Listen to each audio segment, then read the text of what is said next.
Buenos días amigos desde la localidad de Tejeda, en la isla de Gran Canaria. Los primeros rayos de luz ya empiezan a bañar los bastiones rocosos que despuntan de esta inmensa caldera volcánica en la que nos encontramos. Entre los iniciales que se aprecian tras descorrerse la sábana de la sombra, tenemos al singular Roque Ventaiga, de 1414 metros de altitud. Después, se irán descubriendo el resto de cumbres que rodean esta fantástica depresión, así como las resplandecientes viviendas encaladas de la urbe. Hoy sí, al sur, podemos otear el Roque Nublo, sobre la cima del risco La Fogalera.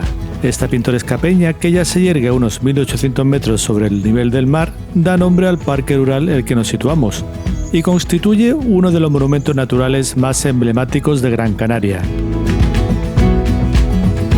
Antes de retomar el camino, nos metemos un goloso desayuno entre pecho y espalda para luego ir en busca de la parada de guaguas, donde encontraremos el transporte que nos llevará a Cruz de Tejeda, justo donde finalizamos la jornada anterior.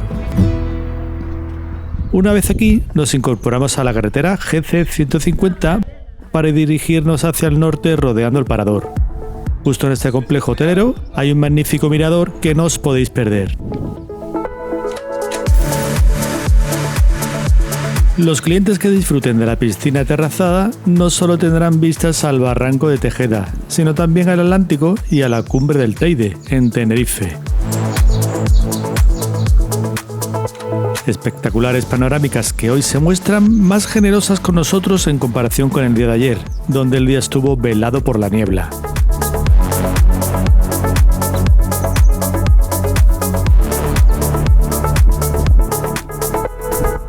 Nada más salir del parador de Tejeda, tomamos un sendero que nos coloca en la vertiente oriental de la caldera. Todo este tramo va a suponer un continuo balcón a la depresión volcánica, con panorámicas incluso mejores a las que hemos obtenido en el mirador, ya que vamos a continuar ascendiendo durante unos 2 kilómetros. Roque Nublo.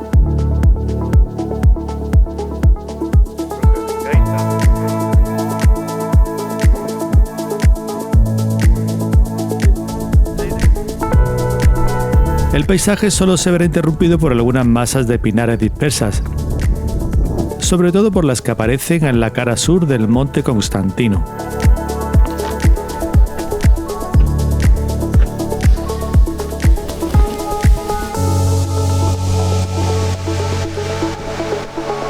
Al liberarnos de ellas tras duras pendientes, nos asalta una llamativa formación rocosa. Su curiosa figura nos recuerda a una mujer rezando. Por eso, nosotros la llamaremos la orante. Quizá esté dando gracias por poder disfrutar diariamente de estas bellas estampas. Suertuda.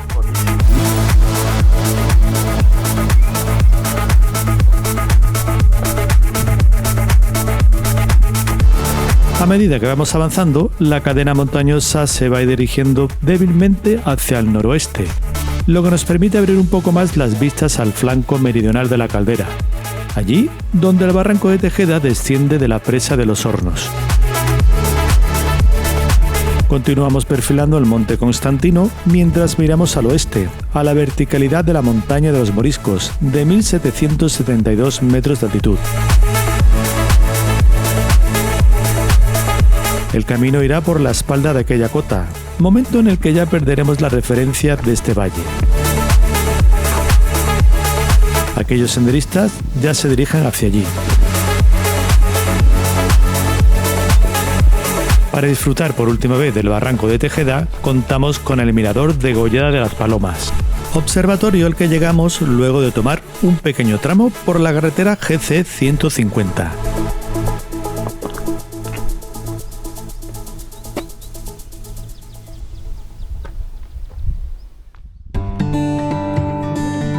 Después reanudamos la marcha para realizar el último ascenso de relevancia de la etapa. Un florido tojo y masas de pinares nos van abriendo paso hacia la vertiente septentrional de la montaña de los Moriscos. Nos despedimos por tanto del barranco de Tejeda para dar paso a los que se derraman hacia el norte de la isla.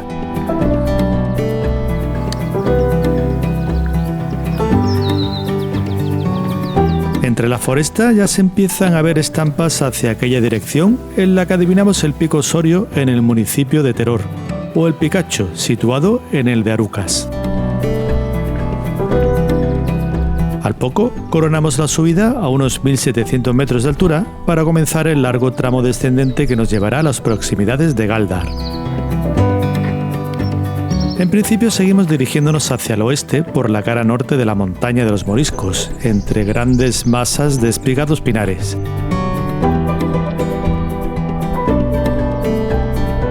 Desde el barranco del Andén, por el que ahora nos asomamos, podemos observar algunos perfiles del paisaje protegido de las cumbres y del litoral por donde se distribuyen las viviendas de Las Palmas de Gran Canaria. Navegaremos un poco más hacia occidente hasta la siguiente encrucijada, que nos orienta al norte. Gáldar 18,2. Por aquí iremos saliendo de la frondosidad de los pinos hasta dar con un espacio abierto con grandes protagonistas. Por un lado, más cercano a nosotros al este, observamos el perfil del Montañón Negro, de unos 1.666 metros de altura. Este es uno de los últimos volcanes aparecidos en la isla de Gran Canaria. Por otro lado, al noroeste, despunta la Montañeta, de 1.442 metros de altura. Y más alejado, la montaña de Tamadaba, de 1.443 metros. Dejaremos el Montañón Negro a nuestra derecha a medida que descendemos.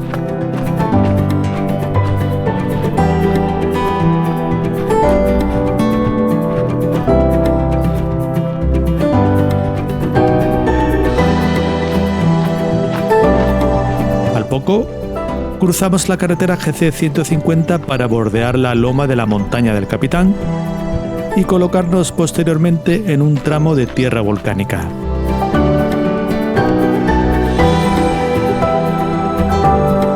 Justo detrás del monte enfrentado a nosotros se emplaza la caldera de los Pinos de Gáldar, un cráter de unos 300 metros de diámetro originado hace unos 3.000 años. Al nordeste, tras el Pico Osorio, la isleta de Las Palmas, su playa de las Canteras y su entramado urbano se empiezan a ver con mayor claridad.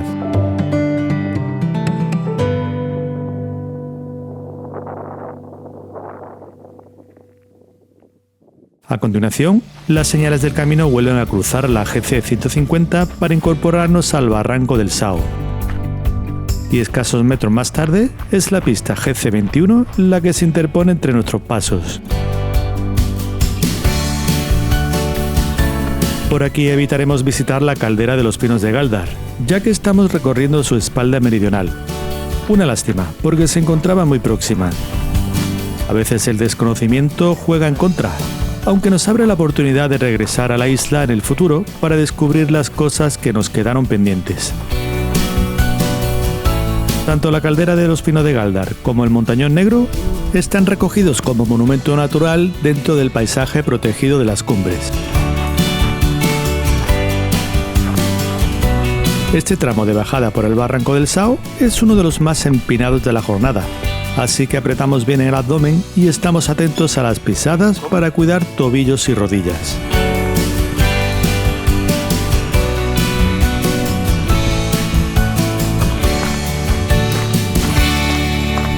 Llegados a la siguiente encrucijada, la pendiente se suaviza en una loma en la que el camino va cresteando entre el barranco del Sao, que se hunde a la izquierda, y el barranco Gusano, a nuestra derecha, todavía muy oculto entre la arboleda. Por tanto, el paisaje invita ahora a divisar el precioso valle en el que el Sao va serpenteando la orografía hasta llegar a los pies de la montaña de Tamadaba, donde unirá su curso al barranco de Agaete.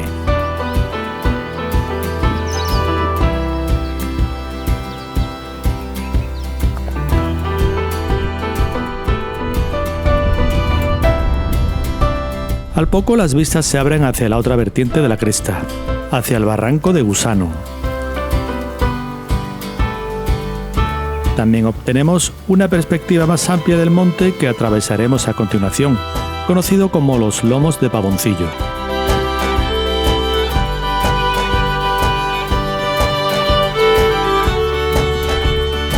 Por aquí se alza la Cruz de Galeote, un hito realizado en hormigón que sirve de referencia para los senderistas que recorren estos parajes. A este entorno tapizado de verdes pastizales se lo conoce también como la pequeña Irlanda de Gran Canaria. Estas colinas delimitadas por muros de piedra han estado ligadas desde antiguo a rutas dedicadas al pastoreo, sobre todo explotadas por el ganado ovino. Por su parte, la cresta que recorremos también traza una línea imaginaria limítrofe entre dos municipios. De un lado, a la derecha, el municipio de Santa María de Guía de Gran Canaria. Al otro lado, a la izquierda, el municipio de Galdar.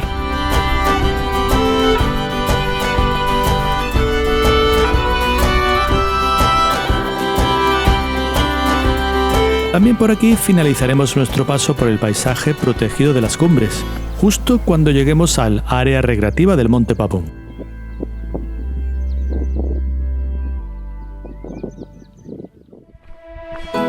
Para alcanzar esta infraestructura debemos tomar, sin equivocarnos, Me he vuelto a equivocar. la carretera GC 702. Al cabo de unos cientos de metros encontramos un mojón kilométrico jacobeo junto al área recreativa. 13 kilómetros para terminar el camino de Santiago de Gran Canaria. Ya el cuerpo sabe que está llegando y está siendo. Un nuevo mojón nos saca del asfalto para incorporarnos a una pista de zahorra que salva el perfil de la montaña del Lance. Desde el barranco de la Capellanía, situado a la izquierda, podemos apreciar una vista lejana de la ciudad de Galdar y el enorme pico de la Atalaya que se alza sobre ella. Todavía queda un trecho para llegar allí, así que las indicaciones hacen bien en animarnos. El camino progresa ahora entre parcelas rurales. Metros después se incorpora a otro tramo asfaltado que transita las laderas de la montaña Buenaventura, de 1135 metros de altura.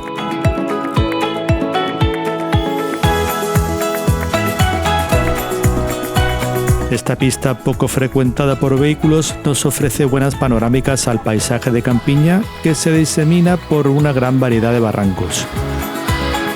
Como marco de fondo tenemos el azul del Atlántico.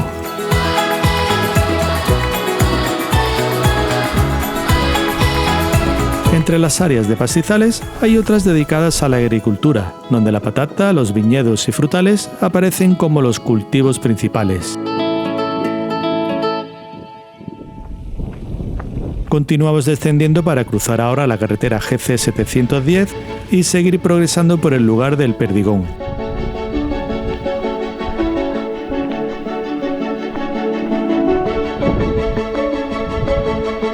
Una nueva bifurcación nos asoma al barranco de la Culata, depresión que se precipita al barranco de Agaete, valle que flanquea la montaña de Tamadaba.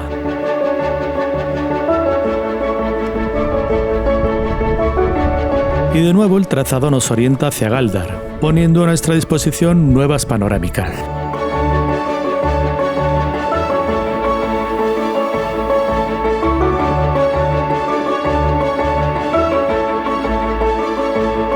El siguiente tramo rodeará la montaña del Acebuche por diferentes tipos de firmes.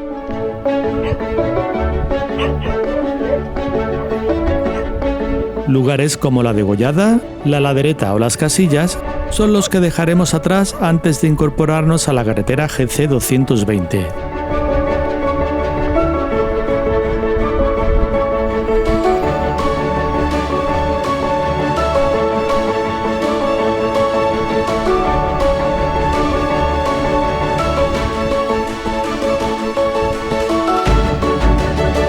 Después, esta pista nos introducirá en el Saucillo, nombre que proviene del barranco del mismo nombre que antaño estaba poblado de sauces.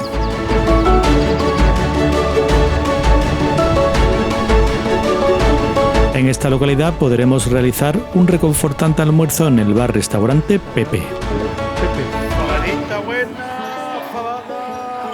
Con esto llegamos de sobra a Galdar. Bueno, salimos de comer y afrontamos los últimos 7 kilómetros. Reanudamos la marcha por la GC 220, afrontando el descenso por la cara oriental del barranco de Anzofe. Por esta depresión de terreno iremos directos hacia Galdar, por lo que apenas perderemos de vista la localidad. Las señales evitan los serpenteos más peligrosos de la carretera, acortando distancias por caminos entre cortijos. La hora de la siesta se respira en alguno de ellos.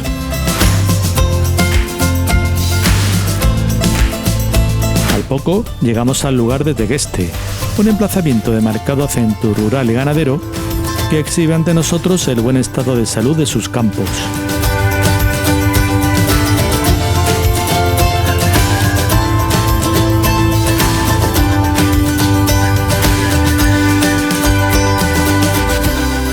Una empinada y zigzagueante pendiente desciende a la zona meridional de la aldea, regresando con ello a la GC 220. El asfalto nos dirige otros cientos de metros colina abajo hasta incorporarnos a un sendero por la vega de Ollaviciosa.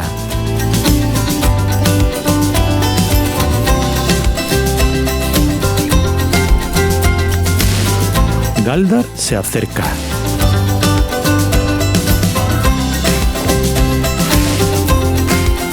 Cruzamos la GC 220 por última vez para introducirnos en las arterias de Olla de Pineda. Este asentamiento posee viviendas a modo de casas cueva que se distribuyen por las laderas del barranco de Anzofe. No nos extraña que el gran peñasco de la montaña de Guía albergue muchas de ellas.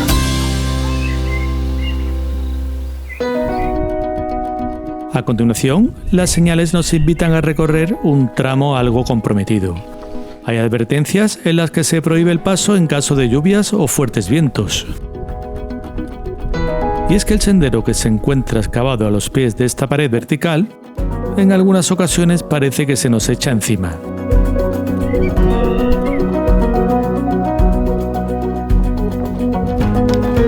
Con mala climatología, lo más normal es que el paso por aquí resulte peligroso debido a posibles desprendimientos y escorrentías.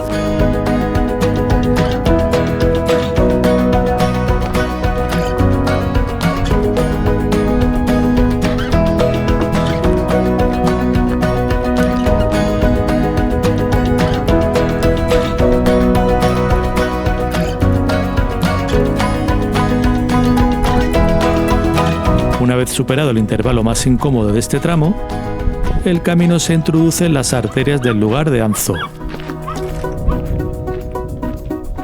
Su entramado urbano también se adapta a las laderas occidentales que descienden de la montaña de Guía, aunque poco a poco el desnivel va suavizando la inclinación de su pendiente.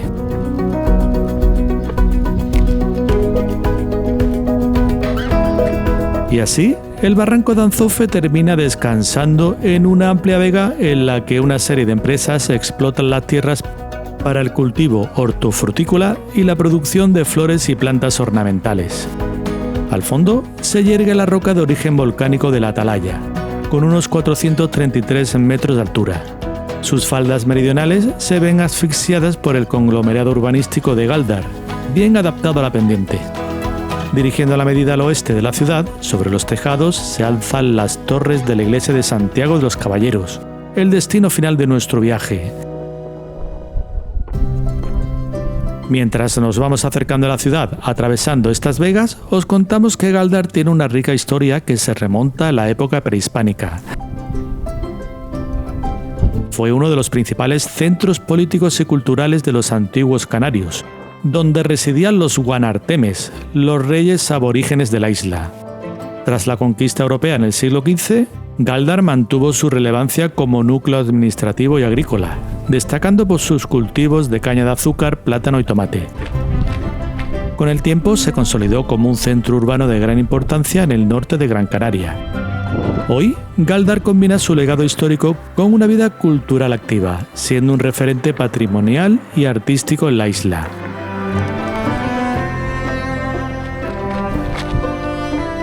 Una vez que pasamos por debajo de la autovía GC2, nos adentramos en la urbe tomando las calles Mercedes Delgado y del Hospital. Luego conectamos con la calle Real de San Sebastián, que terminará descansando en la carretera Bajada Guayarminas. Un representativo monumento de 4 metros de altura, creado en 1979 por el artista Juan Borges, inmortaliza a estas 3 princesas de la historia de la isla.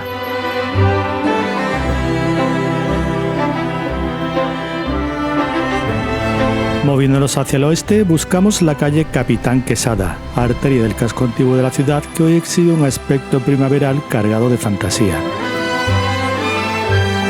Se trata de la 5ª edición del evento Gáldar en Flor, donde miles de flores y plantas y composiciones artísticas adornan esta vía que nos dirigirá a la Plaza de Santiago.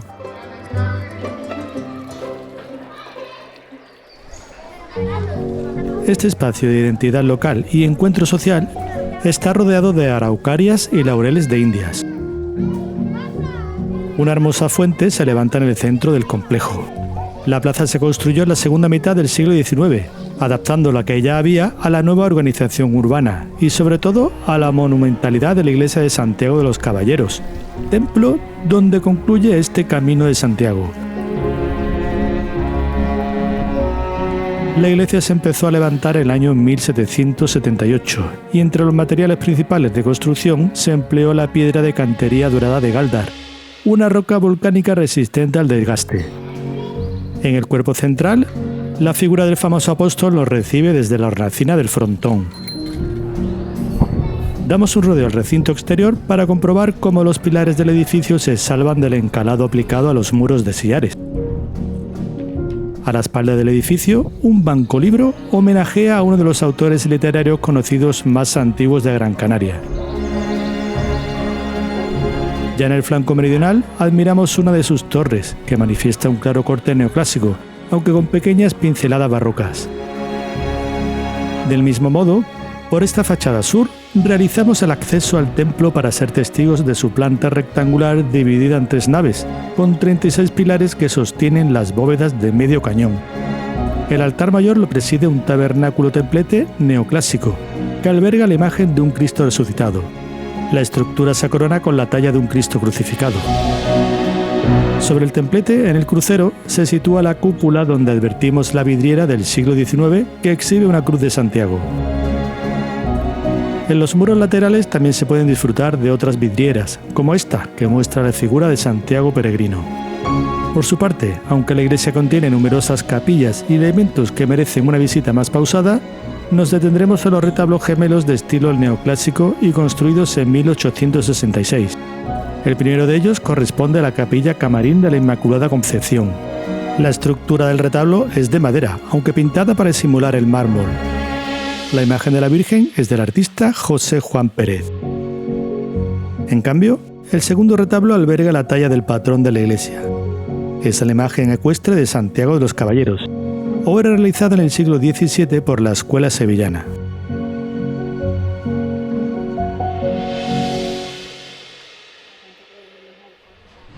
Para dar por concluido este viaje, nos dirigimos a la Oficina de Información Turística, alojada en el edificio del siglo XVIII de las Casas Consistoriales. Merece la pena asomarse al claustro para admirar el impresionante drago tricentenario que parece reclamar más espacio para expandirse. Se dice que es el ejemplar más antiguo de su especie en toda la isla. Entre sus ramificaciones podemos descubrir el dibujo de la Vieja Regañosa, una obra realizada por una niña en 1913 con la que pretendía exorcizar el árbol para liberarlo del alma de una mujer tenida por bruja y que, según la leyenda, su espíritu habitaría en el drago tras su muerte. En una de las estancias de este claustro se encuentra el Salón de Plenos, con un pintoresco mural pictórico denominado Ex Voto de la Sangre. Fue elaborado por Raúl Mendoza y Marta Moreno. Su variedad temática representa una alegoría a la historia e identidad del pueblo canario, a la mezcla de culturas entre la originaria aborigen y la castellana heredada tras la conquista de las islas. Y ahora nos preguntamos, ¿no será que realmente fueron estas islas las que conquistaron al ser humano? Para nosotros sí, desde luego. Gran Canaria ya tiene reservado un huequito en nuestros corazones. Y todo gracias a este apasionante viaje del Camino de Santiago.